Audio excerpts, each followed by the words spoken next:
देखो आज हूँ 24 एप्रिल यही प्रतिवर्ष यहाँ जातीय पंचायतराज दिवस भाव पालित हो जातीय पंचायतराज दिवस जो महान उद्देश्य रही जे पंचायतराज सिस्टम रे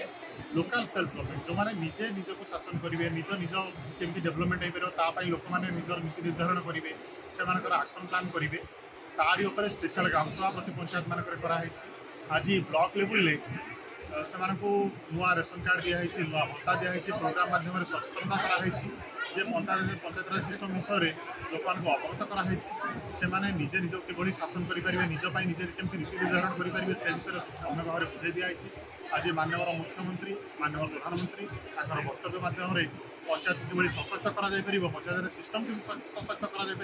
से विषय वक्तव्य प्रदान कर तेणु ओभरअल आज बहुत भल प्रोग्राम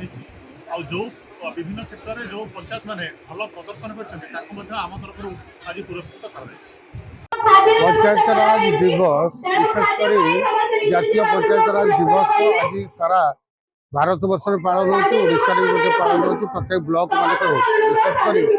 नूतन भाव में जो आम मोहन माझी सरकार दायित्व नेला पंचायतराज व्यवस्था को सुदृढ़ीकरण करवा आउ विशेषकर साधारण लोकों पाखे पहुँचेवा यहाँ तार आभिमुख्य त्रिस्तरीय पंचायतराज व्यवस्था भितर ग्राम